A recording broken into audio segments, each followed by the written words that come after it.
багцааснаас их авсан аршаан ус сүржива.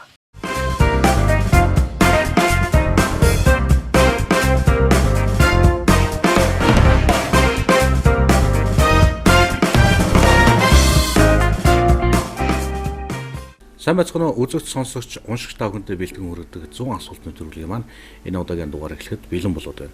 Манай өнөөдрийн нэвтрүүлгийн зочноор хуульч Рензаны булгамаа хүрэлцэн гэж оролцож байгаа. Сайн байна уу танд энэ өдрийн мэндийг хүргье. Энэ өдрийн мэнд хүргэе. За ингээд юуны өмнө бидний урилгыг хүлээн авч нэвтрүүлэгт маань хүрэлцэн гэж оролцож байгаа. Танд маш их баярлалаа. Та бүхэнд настана нэвтрүүлгийн хамт олон талархсан илэрхийлье. 19 оны 6 сарын 17-нд анх би нэвтрүүлгийн саналыг хүлээж авсан. Тэгээд цаг зав маань болохгүй байсараа тэг өнөөдөр таарч байна.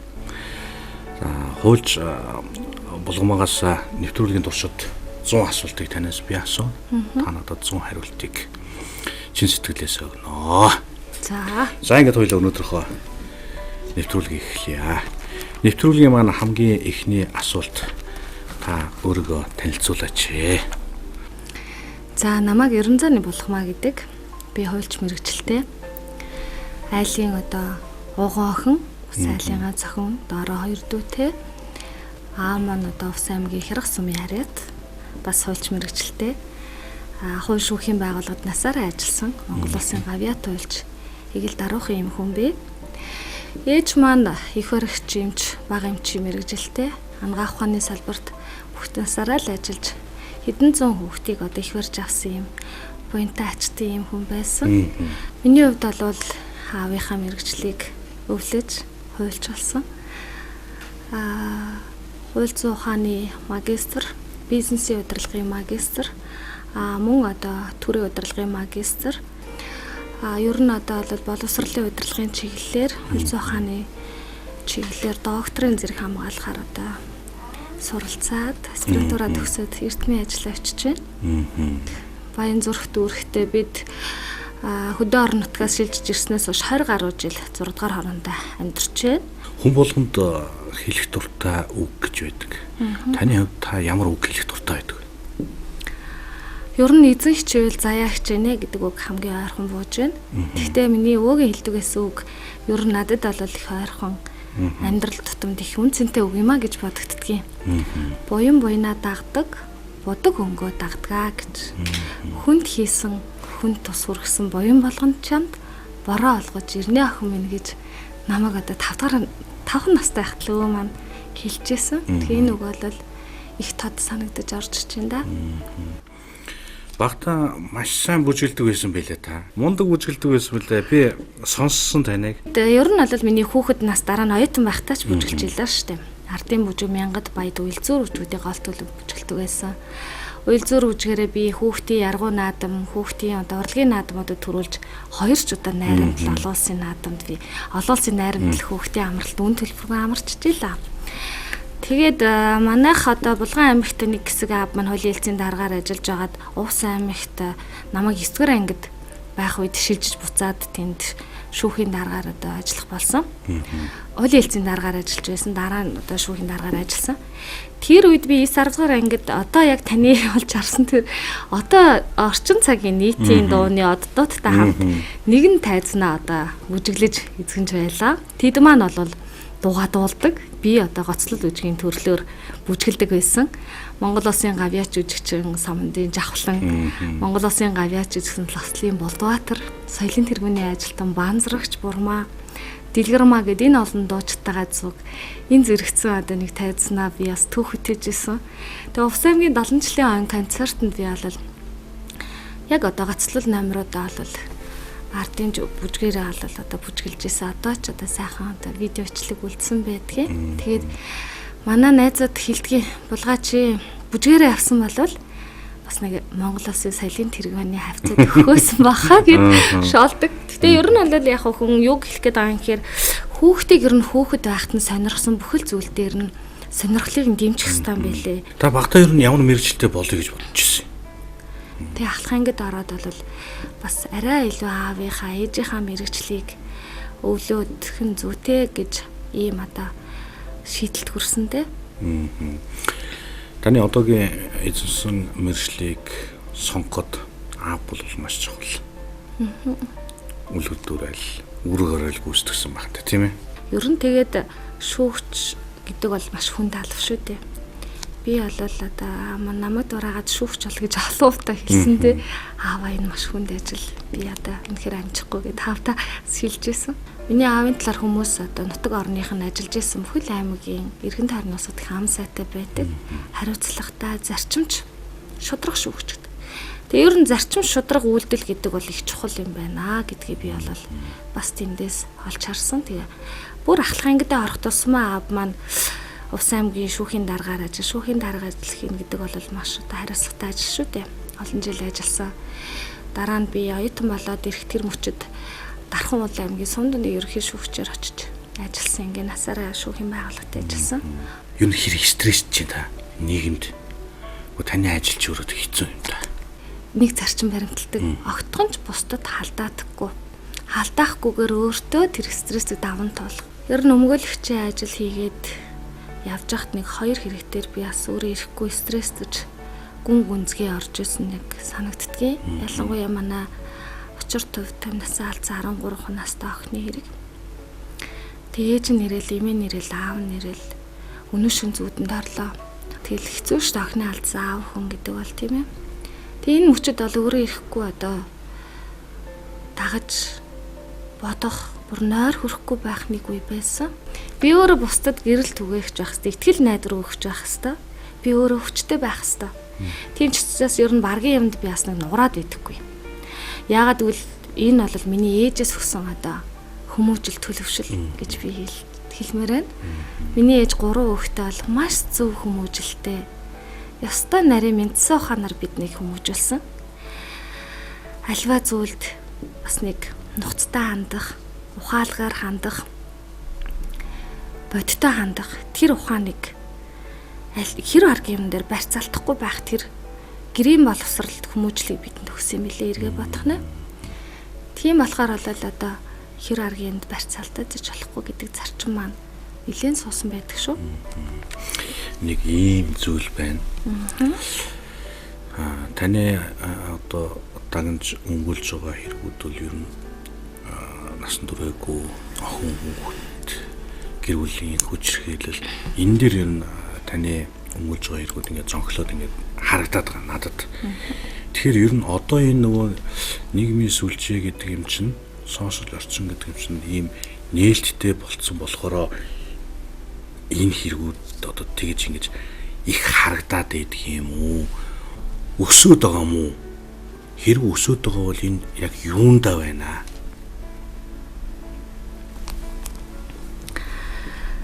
Ер нь одоо яг энэ төрлийн ирэг дээр ажилладаг эмэгтэй хүний хувьд бол бас нэг тийм дэлгэрэнгүй ярахаас өөрөө бас хэмцгэлдэг юм аа. Таныг ингээл асуулт асуухаар өөрөө ирэхгүй ингээл сэтгэл урагдаж байна л да. Таалаг нүдэндээ нулимс мэлбэрүүлээд аврал ирээд ирж байгаа охид ээжүүдийг харах надад бас амаргүй л байдаг. Яагаад өсөд идэх юм болоо, яагаад юм болоод байгаа юм болоо гэдэг юм дээр өдөр болгон боддог. Аргаа барахтаа л би хүүхдийн төлөө дуу хоолойгоо одоо гаргадаг. Хүүхд хүчирхийллийн эсрэг ажилддаг хүмүүс рүү фэйсбүүкээр нөгөө намын найзуудаас хайж агаад олж агаад ер нь хэдүүлээ хүүхд хүчирхийллийн эсрэг дуу хоолойгоо нэгтгэх яа. Ганцхан энэ төрийн байгууллагуудын хийдэг ажил, цагдаагийн байгууллагын хийдэг ажил гэд хараад суугаад болохгүй юм байна. Альва гэмт хэрэгээс урдсан сэргийлэх тасан зогсооход бүх нийтийн дуу хоолой чухал юм байна. Хайр өвтгтгүү гэдэг айныг ганцхан цагдаагийн байгууллага хийгээд үрдэн мэдээж авах тодорхой хэмжээний үрдэнгийн өсөлт байгаа л да. Гэхдээ энэ айныг гэр бүл хүүхд залуучдын газаргээ бие даасан агентлагтайгаа хамтраад энэ чиглэлийн дуу хоолой болдог үйл ажиллагаанд 150 гаруй төрийн бас байгууллагуудтай хамтраад тийм ээ. За тэгээд иргэд олон нийтийн тэр одоо нийгэм нөлөөлөх чадвартай урлагийн одоо соёл одоо урлаг спортын оддуудтайгаа хамтраад үнэхээр болохгүй бүтэхгүй байгаа эрсдэл бүлэгт байгаа хүүхдүүд дээр анхаарал хандуулад гэр бүлийн хүчирхийлэл үүсэж байгаа гэр бүл дээр нь очиж ажиллаад ингүүл энэ асуудал шийдэгдэнэ. Даанч энэ асуудал дээр бид нар хардаа хамтарч ажиллаж чадахгүй байгаамаа. Төрийн төвшөнд ч тэр төрийн бас байгууллагуудын төвшөнд ч тэр Тийм ч учраас бид дуу хоолойгоо нэгтгэхийг хүүхэд хүчирхийлэхийн эсрэг үндэсний хөдөлгөөн гэж бий болгоё. Нийгмийн зөв зан үйлийг бий болгох эхний ээлжинд гэж байгаа. 7 хоног болгон одоо дөнгөж өчтөр гарсан мэдээ.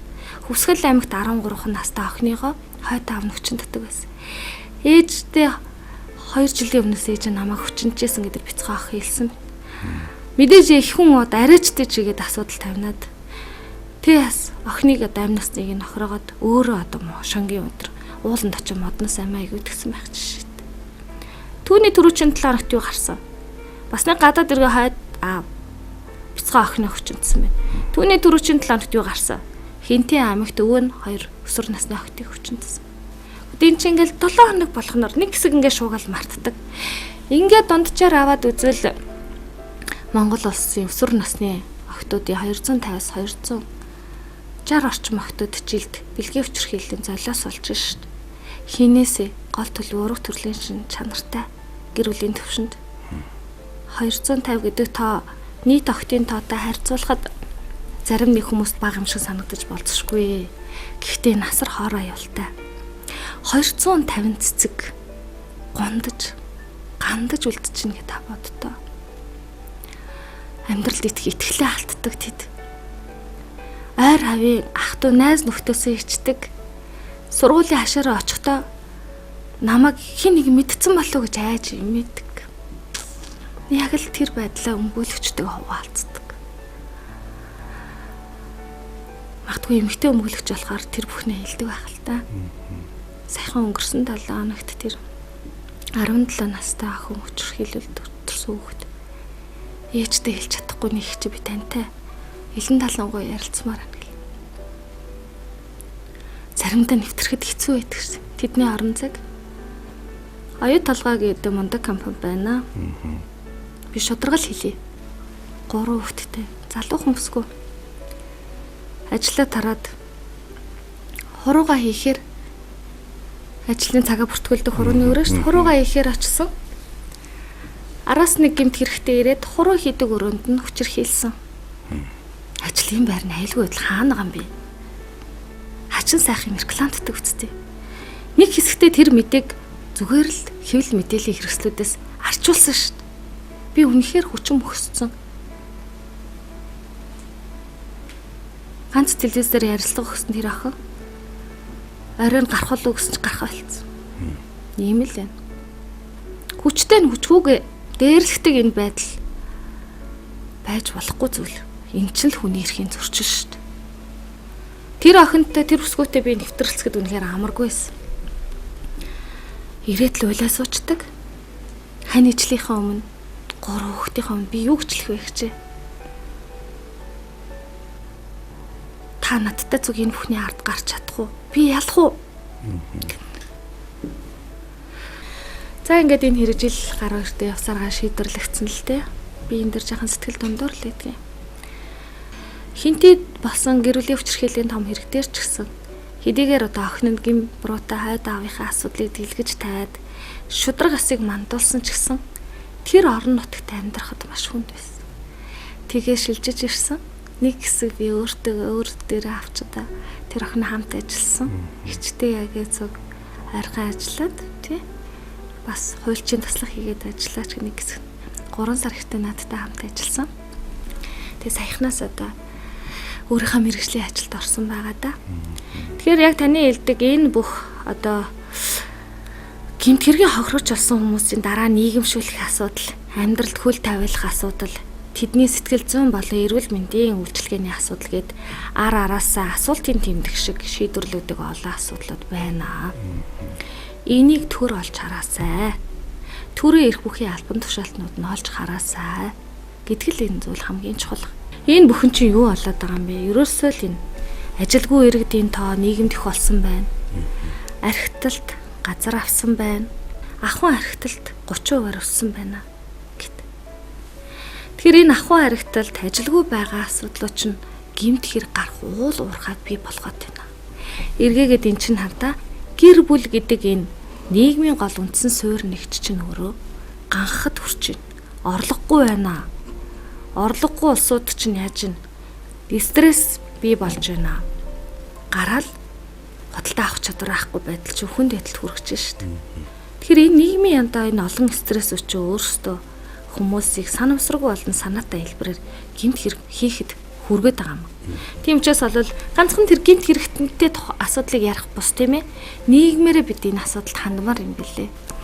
Хоёрдугаарт нь бид энэ гэмт хэргийн талаар ер нь одоо мэдээлэхтэй ч гэсэн цензуртай мэдээлж авах хэрэгтэй. Хуулийн байгууллагууд шүүхээр хэрэг маргаа эцэслэн шийдвэрлэл гэмт буруу шийдвэрлэхтэйг байхад өөрсдөө хэвлэлийн хурал хийж гэмт буруугийн асуудал дээр дүгнэлт хийдгээ болох хэрэгтэй. Цагдаагийн байгууллагаас бас хэрэг гарлаа сэтгүүлчд маань гүйцэд асуудаг хэрэг үрцэл мөрдөн байцаагч нар анхны одоо мэдээллийг өгөхдөө бас буруу ташаа ч юм уу нухацтай нихур ханддаггүй.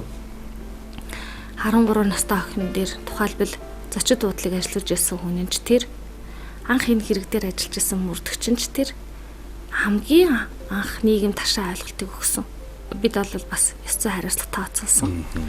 Гэхдээ тэгэхээр нийгэмд энийг мэдээлэхдээ бид нэлээ одоо нухацтай хандах хэрэгтэй юм билээ. Монголын сэтгүүлчдийн эвлэлтэй хамтарч хүүхдийн чирхийллийн эсрэг үндэсний хөдөлгөөнийхэн хамтран ажил санамжчиг байгууллаа. Бас дээрэс нь Монголын бүх одоо сэтгүүлч нарч 15 одоо зөвлөл бүхий зөвлөмж хүргүүллээ. Гэмт хэргийн талаар мэдээлж болноо. Тэр гэмт хэрэг тохирсон тэр хүүхдүүдийн, тэр эмэгтэйчүүдийн тэр иргэний эрхийг хамгаалаач. Нэр хүнд гэдэг зүйлд нь хүндэтгэлтэй хандаач. Ирээдүг нь хүндэтгэж үзээч. Дээрэс нь бол гэмт буруу нэцлэн шийдвэрлэгдэггүй байхад бусдыг гүтгэдэг байдалтай бид бас цензур хийх хэрэгтэй. Олон уншигчтай болох зорилгоор гэмт хэргийн нөхцөл байдлыг тэр хэрцгий онц ноцтой гэмт хэргийн талаар төрүүлж мэдээлхийг зорддог эсвэл дэлгэрэнгүй байдлаар мэдээлдэг энэ мэргэжлийн ёс зүйн асуудал алдаа гаргадаг байдлыг болохол хэрэгтэй юм байна. Тийм учраас бид сэтгүүлчдэд зориулж 15 зүйл бүхий зөвлөмжийг явуулсан. Олон сэтгүүлчид бас холбогдож энэ бас зөв зүйтэй асуудал хөндөж бид манай редакц, манай телевиз, манай сайт бол бас хэрэгжүүлнэ гэд өнөөдрийн хурал дээр яригадаад самбар дээр байрлуулсан гэж ярьсан. Тэгээ энэ дашинд бас бидний уриалгыг хүлээж авсан. Сэтгүүлч талархснаа илэрхийлээ. Ер нь одоо бид нар тийм зөв мэдээлэл, зөв хандлагын нийгэмд бий болох хэрэгтэй байна. Энэ хадаг зөвхөн гэмт хэрэг төрсэн хүүхдийн асуудал биш ээ. Энд эрүүл саруул орчинд бойжж байгаа хүүхдүүдийн оюун санаанд маш сөргөөр нөлөөлөх юм аа. Орчин үед чинь бидний хүүхдийг ер нь цахимаар л хүмүүжүүлээд байна шүү дээ. Амьдралын өнгийг олж харж ядна тийм ээ. Яг цэцэг цэврүү шиг насандаа байгаа охтуудыг битгий сэвтээгээч. Тэдэнд гэрэлтэй ирээдүйг хэрэгтэй. Тэднийг цэцэг шиг битгий тастаач л гэж хэлмээр. Тийм учраас бол охтуудаа хамгаалж энэ зүйлийг хэлмээр байна. Бас бол гэр бүлийн хүчирхийлэл үүлдэж гэр бүлдээ айдас хүйдэстэй орчныг бий болгодог. Тэр гэр бүлийнхаа иргэдийн итгэл найдрыг дандаа мохоож идэг. Энэ эрчүүд бас дүгнэлт хийх гэж өөрсдөө. Эрэгтэй хүн бол айл гэрийн ноён нороо цог хиймэрнэ. Гэтэл аав хүн оржол арх уусандаа агсан согтуу тавиад л авгаа хүүхдээ айлгаад идэг энэ байдал байж болохгүй шүү дээ. Яг хөө энэ харилцааг хязгаарласан зохицуулсан гэр бүлийн хүчирхийллийн тухай хуулийг байна л да. Тэгээд агсан согтуу тавиад гэртээ хүчирхийлүүллээ гэд дээд айлаас ч юм уу доод айлаас дуудлага өглөө. Хуулийн зохицуулалт нь яаж юм гэхээр 7-аас 30 хоног баривчлага. Тэгээд 7-аас 30 хоног ч юм 14 хоног ч юм цементтэй шалтаа газар очиж эрхээ асуулж байжгаад ирээд хизээч ихнэр хүүхдээ инхрэлээ хайрлахгүй маа. Тэгэхээр би хуульч хүний хувьд энэ дэр гэр бүлийн хүчирхийллийн хууль бол мэдээж гэр бүлийн хүчирхийлэлтэд тэмцэх түүнийг олж илрүүлэхтэй тэр нуугдвал байдаг орчныг нийгэмд бий болгоход үнэтэй ач холбогдлыг оруулсан. Гэхдээ энэ хариуцлага хүлээж байгаа байдал чинь бас нийцэмгүй байна. Үгүй ээ, хуулинд чамайг заавал аваачих ёстой. Гэхдээ 102-ын бүртгэлд орсон юм чи явхаас өөр арга байхгүй. Өдөр цаанаасаа хууль нэм юм аа гэж зогсож байгаа цагдаагийн ажилтнууд байна л да. Тэдний буруу шилдэ хууль нэм юм байна. Тэгэхээр бид яах ёстой гэхээр миний хувьд ямар одоо саналыг дэвшүүлж байгаа юм гэхээр сануул гарах хэмжээ авдаг. Алтайгаа ухамсарлах боломжийг олгодог. Гэр бүлийн боловсрол, бие биенийгээ ойлгох, хүндэтгэх тэр одоо сургалтанд хамруулах хэрэгтэй. Тийхгүйгээр одоо шууд байна. Тийм одоо императив шинжтэй арга хэмжээ хэрэглэх тусмаа хүмүүс чинь нэлээд одоо үйлдэл өгүүлэхээр одоо хиллэг нь харгислаг чанартай болоод байна л да. Таны ажиллаж байсан хэрэгүүд ч тэр ер нь бусад хэрэгүүд ч тэр нэг шийдэгдэж байгаа нь зарим нэгүүд нь тийм нэг сэтгэлд нийцэхгүй ч юм уу тийм нэг сонин шийдвэрүүд байх юм аа. Одоо энийг нуугаач яг. Тэгэхээр нэг л хуульч хүн, өмгөөлөгч хүн, нэвтрүүлэгт хүн хүрэлцэж иж оролцож байгаа юм чи би бас нэг зүйлийг тодруулахыг хүсэж байна л да. Энэ хонгол гэж зүйл яриад байдаг. Энэ үнэхээр байна уу?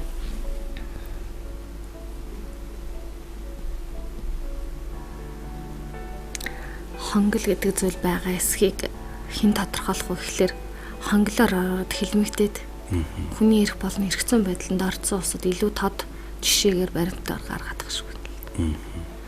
Нөгөө түгээр хонглыг үүсгэгчд нар бий болгогч нар бас энийг нотлож их тодор ярих байх. Миний өссөн орчин миний аавын шудраг зам төлөв байдал надад тэгж буусан ч юм уу. Хонгол гэдэг зүйлд бол итгэдэггүй байлаа. Гэтэл бодит амьдрал дээр бас байгаа ч юм шиг мэдрэмж төрөх боллоо. Тухайлбал 2019 оны өнгөрсөн жилээ шүү дээ. Их хурсын баярын урд 5 сарын 30-ны өдөр өргөн амарч газар 37 настай 4 дахь хүүхдэд төрүүлэх гэж очиод хийсэр хагалгаа хийлгэхийг хүлээж 7 хоног байгаад 7 дахь хоног дээрээ насаа алтлаа. Ийм тэр гарсан. Тэр эмэгтэй өвчний шалтгаанаас ч юм уу эсвэл ямар нэгэн хүндрэлтэй нөхцөл байдлаас насаа алдаагүй. Орой хань нь бол бааштай цаа орой хоол хүргэж өгöd. За миний ань хоолоо идчихэр өглөө юу авмаар байна гэсэн. Одоо надад шингээ их гэж байгаа. Миний ань очиод амарч хүүхдүүдээс ах эрт өмтүүлаарай. Маргааш өглөөр сайхан сүтээ цаа авч тийм үү? Гэт орсон. Шүүн одоо 03 цаг өнгөрч байхад гинт гэрүүлийнх нь хүний утас дуурайд таны эхнэрийн биеийн байдлыг тааруу байна. Хурд ирэж. Та Монгол улсын шилдэг тэргүүний нэг эмчийн нэрхлээ. Тэр зэргүүтээ 25 эмч 25 шүү. 25 эмч засгийн амьдралах тасагт амин нам 5 см чинь хурд ирэж. 15 минутанд очсон. Бэтгий. Ээж нь ч бас хойноос 7 бодлоос яваад очсон. Юун сэхэ амьдралах тасагт байх вэ? Нөгөө л байсан хөндөө хоосон тасагтаа. Нөгөө л орон дээрээ хажуудаа тороор дүүрэн цустай хөвөн тавьчихсан. Аль хэдийн амнаас нь алдсан. Хамраар нь амаар нь цус алдсан байтал. Тийм байдалтай ихнэр дээр очсон. Өнгөрсөн жилийн 6 сар. Одоо хариугүй 6 сар болох нэ. Гэтэл одоо хэрэн шийдвэрлэгдэг. Бүр шүүх рүү шилжээгүй. Мөрдөн байцаах шатан дээр бүтэн нэг жилийн нүүр үзлээ. Одоо эрүүл мэндийн яам гэд хамтарсан багийн дүгнэлт гаргахын гэсэн. Хамтарсан багийн дүгнэлт буюу тэр комиссийн гишүүдэг бүрдүүлэх гээд 3 сарын нүүр үзлээ. Яасан хүн зурталтай газар вэ? Миний энэ үйлчлүүлэгчийн амнаас амьдрах итгэлийг тэд нар тасалчаад өргөн амарч газрын даргаыг томилох гэж бүтэн 6 сарын асуудал болсон шүү. Нэг зүйл гомдолтойгаа эмчилгээ эрхэлсэн захирал нь одоо захирал болсон юм байл. Эмчилгээ эрхэлсэн захирал бол энгийн хүнд ч ойлгомжтой шүү. Тэр хүүхдэд төрүүлэх гээд очисон их хүний хэдэн сарын хэдний өдөр хийсэр хагалгаанд орох вэ гэдгийг шийдэх ёстой субъект мөн үү? Мөн шүү. Яагаад өнөөдөр дээгүүр доогоор явж дарга болж чадчихна? Зөвхөн тэр асуудлаас болоод тэр байгууллага төрийн байгууллага 6 сард дарахгүй явсан. Яагаад ар гэрийнхэнд нэг удаа хүлцэл уучлалыг хүсч чадахгүй байна? Энэ ганцхан энэ тохиолдол биш. Төрийн албаа хаагчдын төрд татвар төлөгчдийн мөнгөөр ажиллаж байгаа албан тушаалтнуудын хариуцлагагүй сэтгэлгүй байдлыг тод жишээ. Ийм асуудал дээр олон гэр бүл олон ирэхэд тулдаг. Ив эрүүл байсан тэр эмэгтэй баяртай цаагаа аваад орчихсон тэр эмэгтэй хэдхэн цагийн дараа хорвоод ирэхчээс хүүхдээ бурхан болчдөг. Тэгээ одоо хэрн гин буруутай эзэн шийтгэхгүй. одоо хэрэн шүүх рүү шилжээгүй. Арт нь бага насны 3 хүүхэд. 10-аас доош насны 3 хүүхэд өнөөдөр өглөө болохныг ээжгүй хөтөж байна. Хэлэхгүй байхыг харгалах. Энийгээр юу хэлэх гэж байгаа юм бэ? Гинт хэрэг хохирогч болно. Гэтэл гэр бүлээрээ л хохирч шин. Иймэрхүү л байдлаар бид иргэдийгээ тарчлаанцаа ооморгүй байна. Нөгөө гэр бүл өөр хүүхдэд төр инэрэнгүй байж төрийн хамгаалтанд байна гэсэн хаана гам бэ? Нийслэлийн эрүүл мэндийн газар хариуцдаг юм байна тэр өргөн хамарчгийг. Төмөр Хатар гээд дарахтаа хэд хэдэн удаа уулзах гэж очсон ээжтэй ирнэ. Дид дарга Зиндамаа гэдэг хүнтэй уулзсан. Энэ асуудал шүүхээр шийдвэрлэгдэл бид олвол анхаарал хандуулахгүй л гэдэг сэтгэл гаргаж ирлээ. Үйл явдлын юм босонд харамсаж байна ингээл болов. Хэрвээ арга иргийнх нь эрүүл мэндийн үйлчлэгээ авмаар байвал хандаарай гэсэн. Эрүүл мэндийн үйлчлэгээ авахаас айдас хүрмэр шүү дээ. 37 настай охиныгаа хүүхдэд төрүүлэх гэж одонгийн хүүхдэд төрүүлэх гэж очиод хүүхдэд юутагаа үгүй болчихно гэж хэн санах юм бэ? Би энэ хэрэг бол хонглоор орчлоо л гэж хэлмээр байна. Сүхбаатар дүүргийн цагдаа газрын дарга хэлцийн дарга нар зөндөөл очсон. Эрүүл мэндийн яамнаас хамаарах хамтарсан баг ажлаа хийж дүгнэлтээ гаргаж өгөхгүй юм л гэсэн. Гаргаад өгчөөсөө гэж энэ нэвтрүүлгээд айлмдуулж би энэ ташинд хэлмээр байна. Мэргэжлийн хяналт дээр дүгнэлт гаргаж ийн бас нэлээдгүй хугацаа авсан. Арт нь байгаа бяцхан 3 өнчөө хүүхэд нь ханьсан ханин ээж нь өстө үнэхээр шаналж байна. Тэрийг та бүхэн олж харж төрийн албыг хүн сурталгүй хийгээч. Түмэн олно бодооч гэж энэ ташнаас хатуух хэлчмэр. Тэгээд өмгөөлөгч шиг ажил болол ер нь тэл хүний төлөө ажил шүү дээ. Манай одоо мянган өмгөөлөгчд бусдын зовлон гэтлэхийн төлөө л ажиллаж байгаа. Тэр бас амаргүй шүү дээ. Таны хамгийн үнэт зүйл юу вэ? Миний хамгийн үнэт зүйл гэр бүл, эцэг их орон минь, унсан төрсөн нутаг.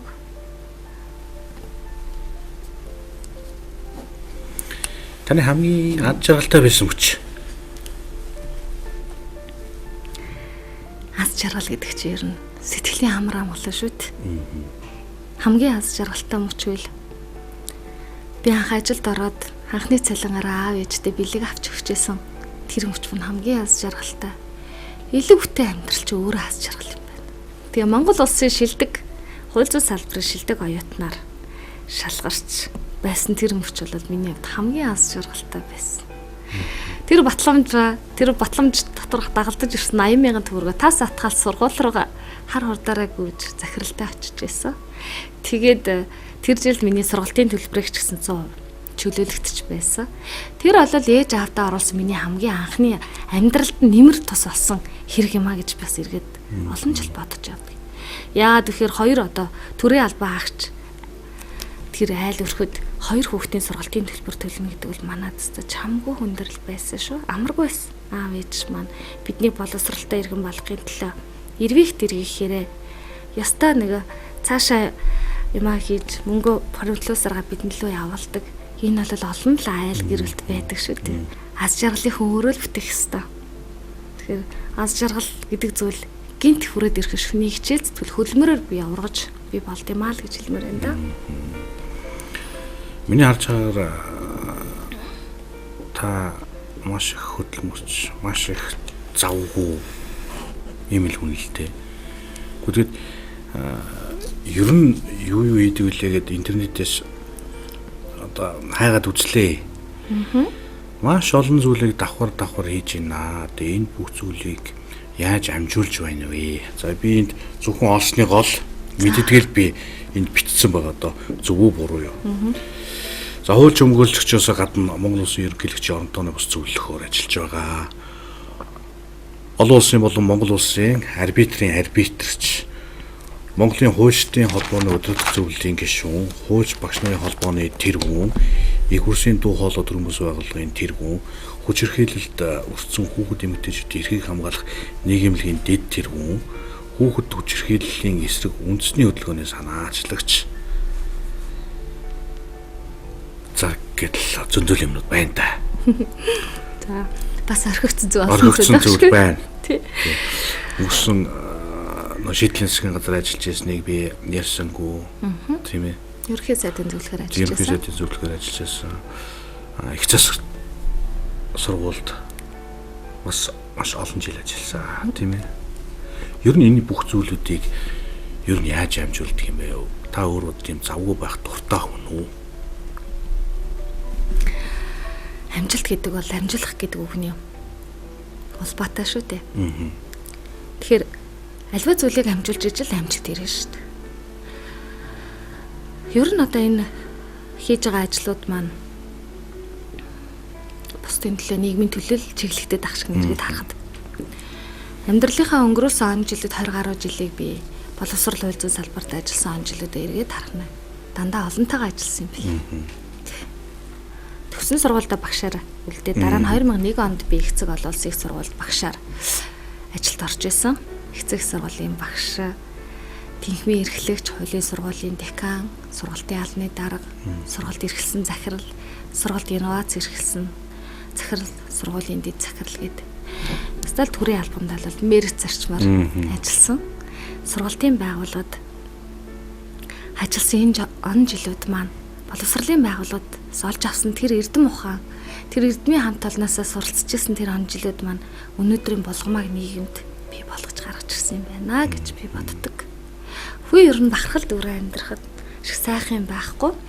Энэ ташинд би бас их цэг олон улсын их сургуулийн эрдмийн хамт олон төгсөгчдөр бас талархаж бахархаж явдаг шүү гэдгээс энэ ташинд хэлмээр байна. Багшийн ажил бас боловсролын байгууллагад удирдах ажил олон жил хийхээс гадна бас нийгмийн ажилд нэлээд идэвхтэй оролцож ирсэн. 2012 оноос хойш би бас мэргэжлэрээ бас давхар ажиллаж байсан. 12 оноос хойш би олон улсын арбитрчаар ажиллаж байгаа. Мөн одоо Монголын залуучуудын холбоонд мөн анхны хууль зүйн байнгын хорооны даргаар томилогдож олон жил ажиллалаа. Би 2008 онд их хурлын дуу хоолой төрөмс байгууллага байгуулж эхчүүдийн төлөө, хүүхдүүдийн төлөө ажиллах ёстой гэдэг чиг хандлага олоод авч ажиллаж исэн. За ингээд сүүлийн одоо жилүүдэд ялангуяа хүүхэд эмэгтэйчүүд эрхийн хамгаалагч чиглэлээр хууль зүйн өмгөөллийн салбарт нэлээд дагна ажиллаж байна. Бас баггүй одоо хүмүүсийн зөрчигдсөн эрхийг хамгаалах тал дээр цаашилбал энэ чиглэлийн гэмт хэргийг бууруулах, эрх зүйн зохицуултыг ч гэсэн илүү боловсронгуй болгох чиглэлээр юу хийх ёстой юм бэ? Хуульд яг юу өөрчлөх ёстой юм бэ гэдэг асуудал дээр түн шинжилгээ хийж ажиллаж байна. Энэ чиглэлээрээ ч гэсэн эрдмийн ажиллаа, судалгааны ажлуудаа хийж байна. Тэгэхээр би боловсролын байгууллагад олон жил ажилласан энэ туршлага маань надад аливаа зүйл бодтой хандах, тооцоо судалгаа бүртгэлтэй байх, эрдэм шинжилгээ судалгааны үндсэн дээр асуудалд нэгт юм хандах энэ ухааныг дадлыг өгсөн юм байна гэж би одоо бас боддог. Тэгээд одоо бол би бас нийгэм чигсэн олон ажлуудыг зөвхөн одоо тухайн хэсэг эрхэн зөрчигдсөн иргэдтэй ажиллахаас гадна нийтлэг эрх ашгийг нь яаж хангуулах юм бэ? Цааш та тэдний эрхийн хамгааллын асуудлыг би яаж бий болгох юм бэ гэдэг дээр бол төвлөрч ажиллаж байна. Тийм ч учраас бол би жүжигчин навчаатай газар хамтраад хүчирхийлд өрсөн хөөхд эмэгтэйчүүд эрхийг хамгаалах нийгэмлэг гэж байгуулсан. Эннийхээ чиглэлээр бас хэд хэдэн кейс, амьдралын кейс хэрэгүүд дээр ажиллалаа. Хамгийн одоо том онцлог хэрэг бол манай тэр Хинтээ аймагт амнасаа алдсан эмэгтэй хэрэг. 450 мянган төгрөгөөр торгуулад хэрэг хаагдчих шатанда 2 жил явсан хэрэг дээр бид ажиллаад 16 жилийн харьяал чанга дэглэмтэй ийм хариуцлага хүлээлгэсэн. Гэмт хэрэгтэн сүүлийн мөчөд хэрэгэ хүлээя гэдэг үг хэл. Тэр үгийг сонссон тэр мөч бол үгээр хэлхээ арга байхгүй. Тэр хурлын заалан суучсан охтуудын уйлж байгаа тэр дуу чимээг бол бас үгээр илэрхийлэхийн арга байхгүй. Энэ л бол өмгөөлөгч хүний хувьд бол ялалт амжилтын тэр торгоо агшин. Тэгэхээр ер нь бол одоо энэ төрлийн гэх мэтлийн ийм одоо таагүй зүйлсүүд нийгэмд бий битгий болоосоо л гэдэг нийгмийн зам үйл нөлөөлийн чиглэлээр бид юу хийж болох юм бэ? Хамтраад бид дуу хоолойгоо яаж илэрхийлж болох юм бэ гэдэг чиглэлээр ажиллаж байна. Ингээд бол бас нөгөө та нар санаачлагч гэлээ. Нүүр номын найзууд, энэ чиглэлээр үйл ажиллагаа явуулдаг байгууллагуудын тэргүүнүүдтэй хамтарч уулзаад бид бол хүүхэд хүчирхийллийн эсрэг үндэсний хөдөлгөөнийг одоо зохион байгуулад явж байна. Энд бол бас урлаг соёлын нэр нөлөө бүхий улсууд дуу хоолойгоо нэгтгэж орж байгаа. Түүнчлэн одоо бас 40 гаруй төрийн бас байгууллагуудын нэгдэл бий болоод байна. 10,000 гаруй иргэн. Энэ чинь зөв санаачлах юм байна. Нийгэмд бид нар өөрсдөө зөв хандлага бий болгоё. Хамтдаа олон зүйлийг хийх ёстой гэдэг юм. Маш олон драфт төлөвлөгөөнүүд гаргаж ажиллаж байна. Төлөвлөлт гэдэг бол амжилтын үндэс. Ажлаа төлөвлөж та ажлынхаа ард гарч чадна. Амжилт болохын төлөө гэдэг ч юм уу аливаа зүйлийг ашиг сонирхлоор ерөөсөө харж болохгүй. Өнөөгийн улс төрд та ямар дүн тавих вэ? Би бодохноо бол улс төр гэдэг бол төр улсынхаа төлөөх сэтгэл ухаан гэж дүгнэдэг. Ард иргэдчийн улс төр гэдэг зүйлээс итгэл алдрахад хүрч байгаа шүү дээ. Уул нь эртний грекийн сэтгэгч Аристотель хэлсэн байдаг. Хүн бүр улс төрийн амьтаа. Тэгэхээр улс төр гэдгийг чинь тэр улс төрийн тогоон дагаа хийдэг одоо нөхдүүдийн хийдэг ажил бус. Иргэн болгон тэр улс төрийн амьдралд өөрийнхөө дуу хоолойг илэрхийлээ. Өөрийнхөө байр суурийг илэрхийлж таны амьдралд туссан буусан тэр бодлого бий болох юм а гэж хэлээд байгаа. Тэгэхээр иргэдийн бие улс төрийн үйл явцадаас идэвхтэй оролцож байгаасаа өөрийнхөө эрхийг хамгаалж өөрсдөө хууль үндсэн хуулиар олгогдсон эрхээ эдэлж байгаасаа л гэж хардаг. Улс төрийг бид шүүмжлэхээсээ илүү харин ч түүнийг тийм ээ эрүүл болгож илүү одоо ард иргэдэд өгөөжтэй шийдвэр гаргуулах хэрэгтэй нь бол нөлөөлөх хүчин зүйлс нь бид өөрсдөө байх ёстой л гэж би хэлмээр байна да. Таны амьдралдаа хамгийн их ичиж байсан тохиолдол? 3 дугаар ангид байсан. Дөнгөж 3 дугаар ангид намар байсан. Булган аймагт Шитэнхний нэрэмжит 1-р 10 жилийн сурагч 3 дугаар ангийн хүүхэд багш орж ил 9 сарын ихээр л лсэн санагддаг юм аа. За өнөөдөр гадаад үг орсон одоо өгүүлбэр зохионоо. За энэ өгүүлбэрийг хамгийн түрүүнд зохиосон оновчтой өгүүлбэр зохиосон сурагчид онц тавина. Алтан тав эзэн болохонтой. За хүүхдүүдэд бичээр өгүүлбэрээ зохиогоорой гэсэн.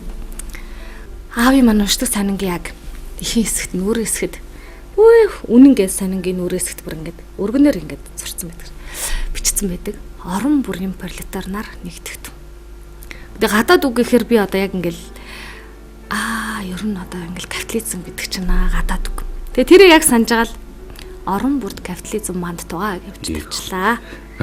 За багшаа би болцсон гэж гараа өгсөн. За булхмаа уншаарай гэж багш. Тэгэл хамгийн сүүлд тод чанга дуугаар ингээл орон бүрд капитализм манд тугаа гэл. Гэл багш ингээл гайхвал. Гү чи юу ч зохиочваа гэл тохой. Тэгээ тухайн үед манай ингийн хөвгтөч яг цаг дээр капитализм мэдхгүй бүгдээ ингээл гайхаал ингээл харсан. Тэгэл болгомаа маш буруу өгүүлбэр зохиосон гэл. Нэр хидл хөвгтүүд инээлцсэн нэг хэсэгтээ капитализм гэдэг үгээр шамлуулж илаа. Тэгэхээр би эндээс юу хэлэх гээд байгаа юм хэр хүн ер нь мэдхгүй зүйлдээ мэдэмхэрч мэддэг юм шиг дүр хэсгэж юм оролдож дуурч хэлж ерөөсө болохгүй юм бэл. Би энийг бүр хар нэлхаас тойндоо хортол би бүрст аягүй сайн ойлгосон. Таны хамгийн сайн хийж чаддаг зүйл юу вэ? За хуугийнхаа хувьд бол би гэр орныхаа ажилтдаг юм ба. Би хэлсэн. Хооллыг бол одоо аз жаргал болгож хийдэг. Сонин сонсогдож байгаа хэрэг тийм ээ. Ер нь одоо яхаа өөрийнхөө хувьд бол би нэг зохион байгуулах авьяас чадвар манлайлах, баг бүрдүүлэх, багийг удирдах, бас дээрэс нь би юм санаачилж түүнийг ажил хэрэг болгох талтай бол нэлээд бас авьяас тааттай. Та амар их уурлахаар яах вэ? Дуугаа ороцсон дээр дээ. Ер нь дуугаа ороцсон дээр. Би ер нь бол нэг тийм уурлаад л хүнтэй муудаад л тэ хүмүүс ингээл нэг хэрэлтэй л ярьдаг шүү дээ. Тийм зүйл ер нь гаргадаггүй. Ер нь одоо намайг таних, булгамайг таних хүмүүс нэг хүмүүстэй булгамаа муудаад л тачигнаад л одоо хэрэлдээд гэдэг ч юм одоо хэцүүх юм. Энэ үг хэлэх хэцүү юм л явдаг хүн бишээ гэдэг ер нь хэлэндээ. Дуугуул алдсан дээр. Та юунд хамгийн ихээр суралцахыг хүсэж байна? Хүн ер нь насан туршдаа суралцж явах хэрэгтэй. Насан туршийн боловсрал бол хүнийг сайн сайхан явахад зөв түүхийг бүтээхэд маш чухал ач холбогдолтой зүйл. Яг одоогор би яг юу хүсэж байгаа гэж би хийл хөгжим тоглож сурахыг хүсэж байгаа. Би ер нь бол Манделийн ятгах гэдэг хөгжмүүдийг бол тоглолцдог. Өөрөө одоо сонсголоороо сурсан. Таны бахархал юу вэ? Миний бахархал бол шууд хэлэх үү. би удам хсаагаараа бахархдаг. Би энэ таны тэгж хэлэх болов гэж бодсон. Яг хэлж байна. Би миний аав ч надаа нам төрийн удирдагч Жамбын Батмөх гэдэг хүн маань миний аавын маань ганц нахцаахан шүү дээ. Миний ээж бол бас ээж ах дүүнэр л маш их авьяаслаг хүмүүс байдаг. Миний өвөө бас сумын зам, дуутай хууртай олонтойгоо юм. Ээж маань тал. Ийм хүмүүс. Ер нь одоо төрийн олон одоо зүтгэлтнүүд төр дүндэгцэн олон хүмүүс байдаг. Та юунаас хамгийн хайдаг вэ? Хүний итгэл эвдэхээс айдаг. Имэдэг. Хүний итгэлийг эрхэвч алдаж болохгүй. Итгэл алдсан хүнтэйгээ ер нь харьцах хэрэггүй дээ. Таны аав шүүгч хүн байсан. Мундаг шүүгч, шүүгчтэй мундаг шүүгч хүн байсан байна лээ. Би асуунсан. Тэр бас шүүжсэн хэрэгүүд нь шүү дээ. Тэр хэрэгүүдээс нь бас олны мэдих хэрэгүүдээс ямар хэрэг байна? Танаа ганц хоёр хүн Аав ер нь онц ноцтой олон хэрэгүүдийг шийдвэрлсэн байдаг. Тэгээд төрön сүлд минь өршөөдөө гээл би хуулийнхаа дагуу шийдвэр гаргалаа да гэл хөлсөн арчил гэртээ орчдгийг. Гэр бүлийн 7 хүнийг аим насыг нь хүнэж галтан шатаасан хэрэг дээр шийдвэрлэж ирсэн. Төрийн өмч хүргээг шамшигдуулсан томоохон бизнесийн бүлэглэлийн эргийг шийдвэжсэн. Түмэн олныхаа амьдрал ахуй эрүүл аюулгүй орчинд нөлөөлөхүйц үйлдэл үйл ажиллагаа хийжсэн улсуудын хэргийг шийдэжсэн. Хамгийн одоо тод жишээ бол Хонгорын цианат натрийн хэрэг. Энэ хэрэг дээр манай аав 7 хоног шүүх хурал 7 хоног үргэлжилсэн. 7 хоног гэртээ харихгүйгээр аав шүүх хурал үргэлжлүүлжсэн гэж та боддоо. Тэгээд гин буруу та эцдүүдэд зохих хуулийн хариуцлагыг хүлээлгэсэн. Аав хэлдгийг хүн шудраг явсныхаа төлөө зарчимч ясныхаа төлөө буруутдаггүй маа минь яг. Хуульч хүн хуудаатай юмд л холбогдчихлоогүй шүү. Би аавынхын нүгээр бахархдаг. Би энэ алтан зарчмыг бол үргэлжлүүлнэ гэж боддог. Сүүлийн үед шүүгч нарт одоо өгч байгаа үнэлэлт, дүгнэлт гэдэг зүйл олон нийтийн зүгээс одоо шүүгчний маань нэр хүнд одоо бүгдээрээ биш л те одоо жоохон доошоо муудж байна гэдэг зүйл байгаад байгаа шүү дээ. Үүн дээр таны бодол? Ер нь бол нэг өхрийн ивэр дөргөл 1000 өхрийн ивэр дөргөнө л гэдэг үйлдэл шүү дээ. Шуутхан дүгнэхэд. Хавлах хэл ахуйд холбогддог, тийм ээ? Асуудал бодтой ханддаггүй энэ одоо шүүгч нар бол байхыг хүсэхгүй байсан гэдгийг ч мэрсэр зарим нь одоо шийдвэрлэгдэх шатанда явж байгаа шиг байна, тийм ээ? Тэгэхээр бүгдийг хамаатуулж ойлгож болохгүй. Үнэхээр алдаатай шийдвэр гаргасан. Эсвэл авлага авсан юм үйлдэл ард түмэн өөрсдөө ил тод гаргаж тавих хэрэгтэй. Тэгэхгүйгээр ер нь бүх нийтээр шүүгчдэг авлага авдаг мэтэр асуудал хандж хэрэгжиж болохгүй. Бидний амьдарч байгаа энэ нийгэмд нэн шаардлагатай, нэн яаралтай өөрчлөх ёстой асуудал зөндөө байгаа л зөндөө баг. Таныхаар бид юунаас эхлэх ёстой вэ? Дор бүрнэл хариуцлагатай баймаар. Монгол улсын иргэн бүр өөр тоногцсон, үүрэгт ажиллаа. Өөрийнхөө хийх ёстой зүйлдэл эзэн болмоор. Бас дээрэс нь хандлагаа өөрчилмөр. Монгол улсынхаа хөгжилд иргэн бүрийн оролцоо чухал.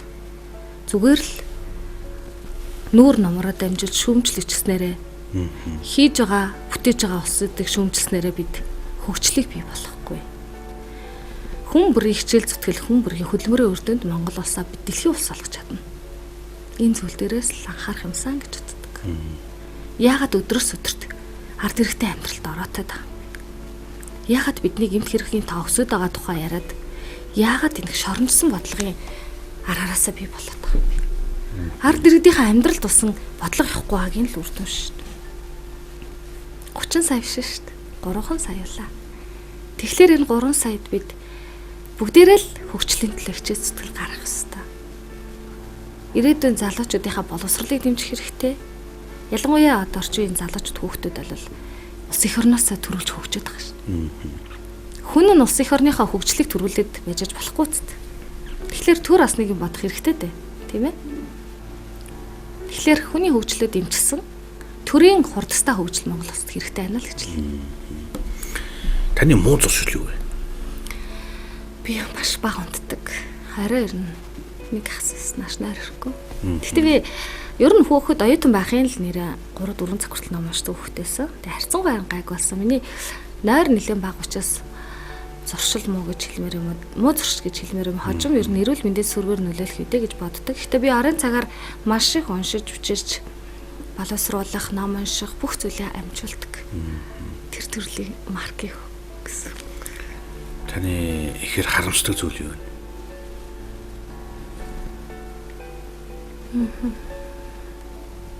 Яасан хүнд асуулт яаж хариулмаар юм бэ? Харамсдаг зүйл байдгаа. Би ээжигээ элгэний хүнд өвчнөр алдсан. Би чайлган зохион шүү дээ. Ээжигээ жаргалтын их тунхаолн жил амьдруулж чадаагүй дээ би амар харамсдаг. Элгэний хорт авдар гэдэг энэ аюул төвчин монголчуудад ганцхан манай ээжийг дайраагүй олон мянган монголчуудыг дайрсан. Тэр хүнд өвчний өмнө хүн хинч биш болж сүгдэд суух шиг харуулсмаар зүйл байхгүй мөлий. Өстө үнэхээр харамсдаг. Эрүүл мэндийн салбараа арай өөр түвшинд хүрэх юмсан. Монголчуудыгаа бид эрүүл мэндийн боловсролтой олох юмсан, урьдчилан сэргийлэх ажлыг хийх юмсан. Яагаад дандаа энэ хорт авдруудын хожим үйт нь бид нар олж мэдээд байгаа юм бэ?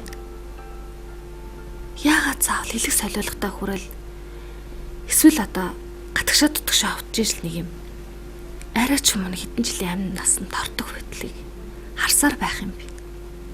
Энэ бол хүнээ гэсэн бодлого үнэхээр бүх шатандаа хэрэгтэй гэл тод жишээ. Манай гэрүүлийн нуу гашуу бол маш хүнд байсан. Миний ээж чинь манай гэрүүл төдийгөө манай ах トゥ төрөл төрөстийнхаа бүр алтан шагаан нөхгүй юу? Чимгийн юм аа гэрэл ихэн юм баг. Нэг хэсэгтээ маш хүнд байсан. Тэгээ бас миний ээж ахуун ослоос болоод бэлтэ шалан дээр алтарч унаад нурууныхын сэртийн асуурсаас олон жил хэвтэрдээсэн. Ээжигээ би ямар ч хэсэн босгож чадсан шүү. Ажлынхаа дундуур гүйжижэл ээжигээ асраал тавлал.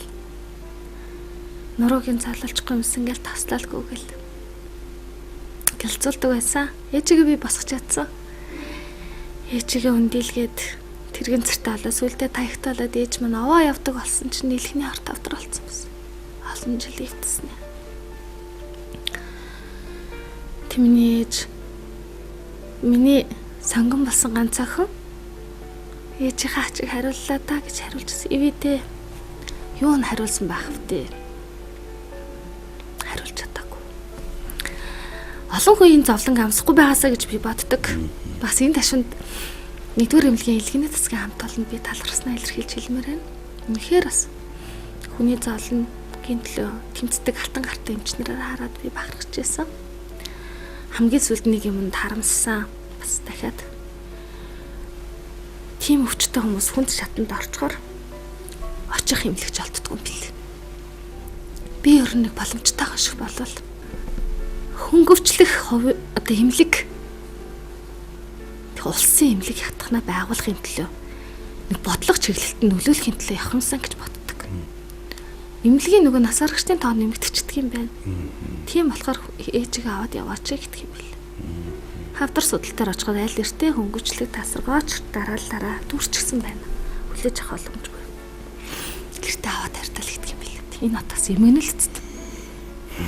Ядаж л бид энэ хорвоогоос Монгол хүнээ явуулахдаа инх тух тайван амгалан явуулцдаг. Эмнэлгийн үйлчлэгийг бий болгох хэрэгтэй байна да. Тийм учраас би хөгжлийн бэрхшээлтэй хүмүүс хөгжлийн тэмүүлэлтэд тэр иргэдэд хурц ажиллахыг хүсдэг. Хүнд өвчтэй улсуудад сэтгэлийн дэм өгөх юмсан гэж хичээдэг. Тэдний эрх зүйн байдлыг дээшлүүлэхэд хууль зүйн талаас ч гэсэн боломж олцсон юу байдаг болоо гэж дандаа харж идэг.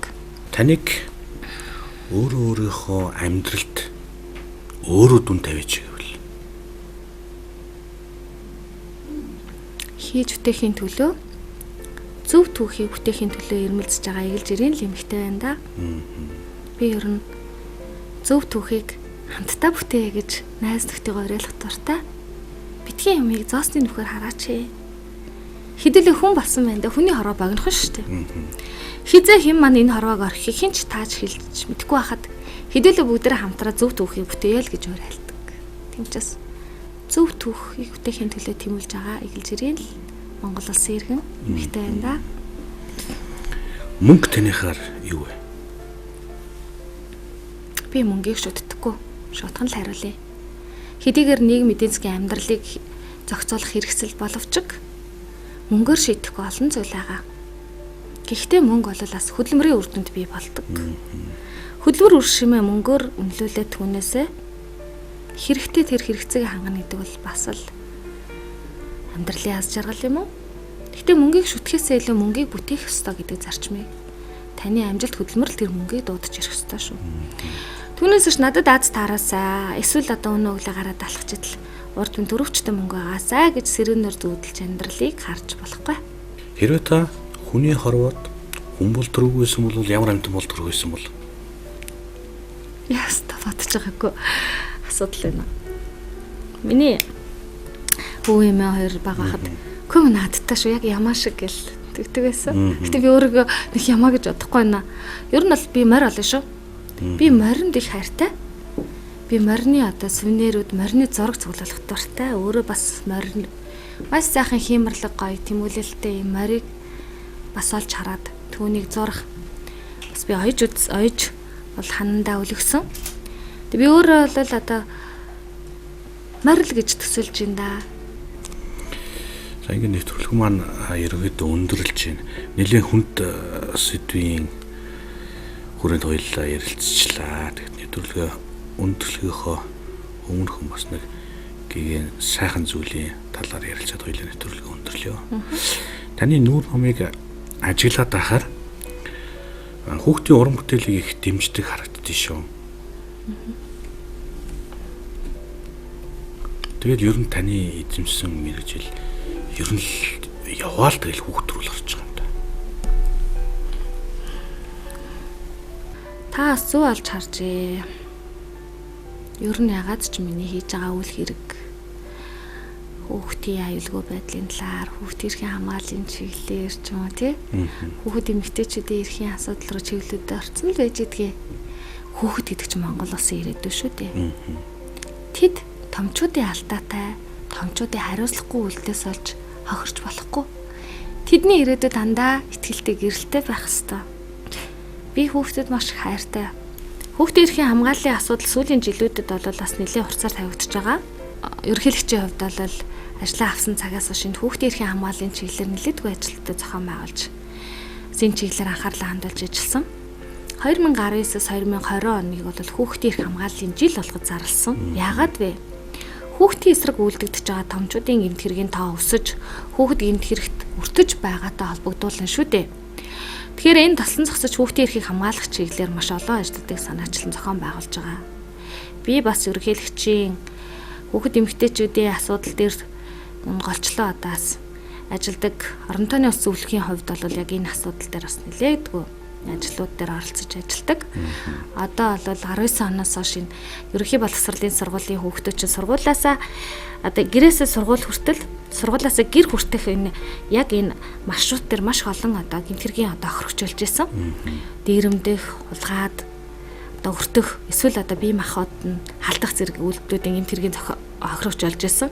Энэ гэмт хэрэгүүдээр бид түн шинжилгээ хийгээд хүүхэд хамгаалагч төсөл гэдгийг хэрэгжүүллээ.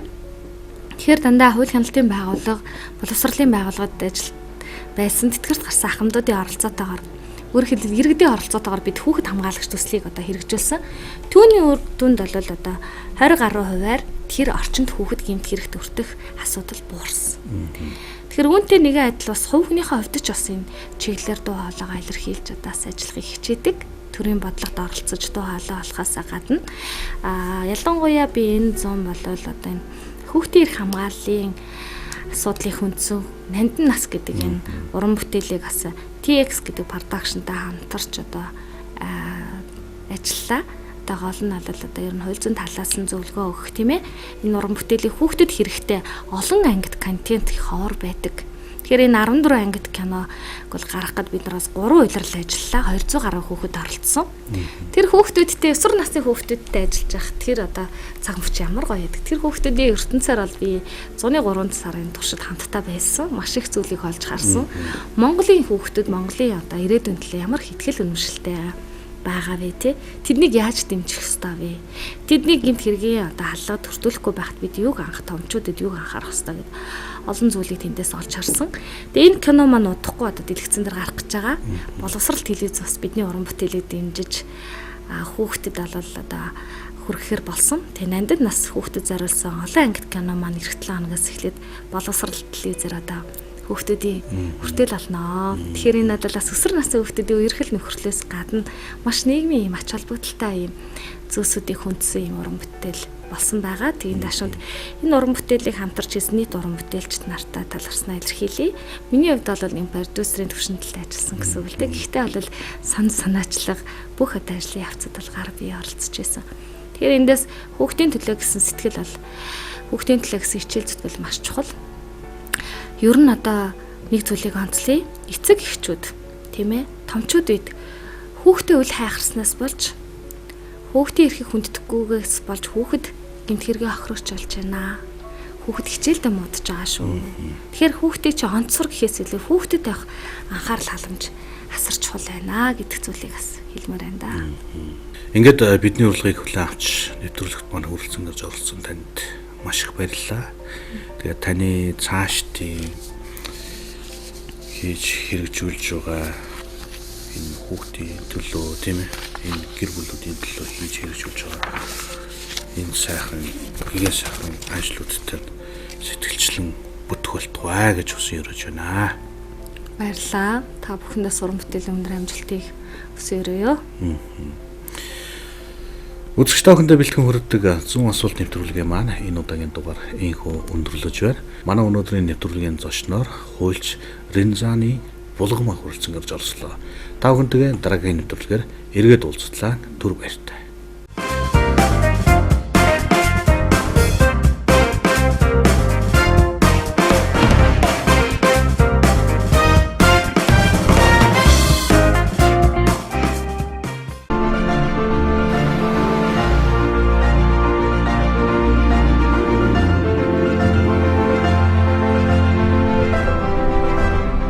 Альпийн мөнх заснаас их авсан аршаан ус сүржива.